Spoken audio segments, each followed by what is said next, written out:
Want some beautiful flowers that will bloom winter through spring in containers and sunny spots in your garden bed? We all love these popular cool season flowers for their colorful display in garden borders or as a focal point in a garden bed in the southeastern United States and other regions. We'll take an in-depth look at 5 of the most popular cool season bedding plants that will give you the colorful displays you like and are available. I'm at a popular garden center, Noble's Nursery and Greenhouse in North Florida, checking out the selection of bedding plants that thrive as annuals in North and Central Florida, which has a USDA hardiness zones of 8 and 9.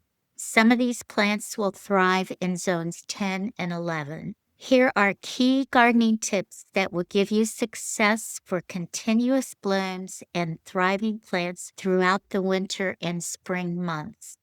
First, plant selection. For the best visual impact, choose 4 or 5 different varieties with different colored blooms. Get several plants of each variety. This is a design concept called mass planting. Plants have various blooming times, so having a variety of plants helps you achieve continuous blooming in the cool winter months and into the spring. Second, planting. Change your flower beds or containers in late October or November when the weather is cooler, so your plants will not be stressed from heat and humidity. These plants can even be planted in the cooler winter months up until late February or early March. If you're in Florida, the coolest months of the year will be January and February. For best results, prepare your garden area or container with organic matter or a quality container soil mix and add a controlled release fertilizer. I use a product that helps boost flowering and mix a little in the hole each time I'm planting an annual. Third, the plants we are looking at require well-drained, fertile soil with a pH range between 5.5, which is acidic, to 7.0 or even 7.5, which is mildly alkaline to alkaline. This is so their roots can absorb the nutrients they need to grow, to flower, and to continue to thrive. Well-drained soil is absolutely critical. Fourth, sun requirements. These plants all need full sun or some partial afternoon shade. This gives them maximum flowering and growth. Fifth, water. After you plant, water the plants deeply. Then consistent watering is important. Don't overwater to prevent root rot. But on the other hand, don't let the roots dry out. If you're using a container or pot, make sure the holes are unblocked so excess water can run out. 6. Maintenance. Besides consistent watering and occasional fertilizing, deadheading is essential. You need to remove old blooms so plants will set new buds or cut back some of the plant species for regrowth. Deadheading consistently is the key to continuous blooms from fall until late spring when temperatures rise to 85 degrees Fahrenheit or higher. Spotlight on snapdragons. These plants grow 6 inches to 3 feet high, depending on the variety. Space them 6 to 12 inches apart when you're planting, so they get plenty of good air circulation to prevent disease. Bloom time is late fall through spring, which is a long period of blooming. The bloom colors, you've got a wide variety to choose from: yellow, orange, red, white, pink, and purple. The bloom form, most of the plants are the traditional form, which is called a single or a snap. Some are open-faced bloom, and there are some that are doubles. This is a good flower for cutting and bringing inside to enjoy. Its cut vase life is 7 to 10 days. Specific maintenance requirements to keep it blooming all season are to deadhead the spent blooms and cut the stems back to 5 inches between the spent flowers and the healthy leaves. This encourages additional rounds of blooms. And in the Snapdragon line, you even have dwarf snapdragons that are great, and they're featured here as a hanging pot. And look at the bees. Unbelievable. These plants love full sun, and when it's sunny like this, even though it's been cool in the evening, the bees can come when it warms up. Something interesting that you might want to consider for your garden when you're thinking about adding snapdragons. Good container plant, and you can put it close to the house. You don't have to have it as a hanging plant. You can just put the pot down and have it on your step. Spotlight on pansies. This plant has compact growth, makes a bushy mound that is covered with blooms. Height is between 6 to 12 inches depending on the variety. The bloom time is late fall to early spring, and the best blooming occurs in the fall and in the spring. The bloom color is yellow, blue, purple, pink, red, white, and orange, with both single color and bicolored or blotched markings on the bloom. You can find plants that have multiple colors on one plant. The bloom form is 2 to 4 inches in size that are open-faced, delicate flowers, and they usually last about 2 to 3 days. For maintenance, remove the spent blooms regularly so you'll have new blooms for 1 to 2 months.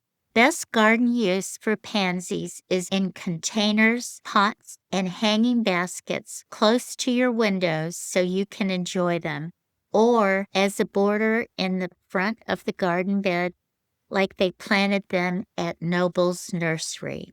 Because the plants have delicate stems, they're not considered for use as traditional cut flowers. Bonus spotlight. Johnny Jump Ups. These are violas, a smaller cousin of the pansy. They have very small flowers, and they look like pansies, planted as annuals, but depending on the variety, they can reseed themselves and spread. They have a small mounding habit, very cold hardy. They are also frost tolerant. Bloom time is fall to spring. Bloom color, purple, white, yellow, and cultivars of apricot, deep red, and pastels. Bloom form, flat, open face with 5 overlapping petals. They're good in containers, hanging baskets, borders. Spotlight on dianthus. Many varieties, also known carnations and sweet william, a hardy plant that can withstand light frost. This might turn leaves brownish or bronze, but your plant will recover when temperatures get a little warmer. The plants are bushy and can grow as a mounded dwarf, the size of 4 to 8 inches, to the most popular size of 10 to 20 inches. There are varieties growing with 2 to 3 foot high stalks of blooms. When planting, space plants 10 to 12 inches apart. Bloom time is fall through spring. Bloom color, pink, purple, lilac, white, and reddish. Bloom form is 5 petals that are fringed. Maintenance includes deadheading to encourage continuous flowering. Taller plants are good for cutting flowers. They have a cut vase life of 7 to 21 days. Now that will depend on if you remove submerged leaves, put them in cool water, if you use floral food, and recut the stems every few days.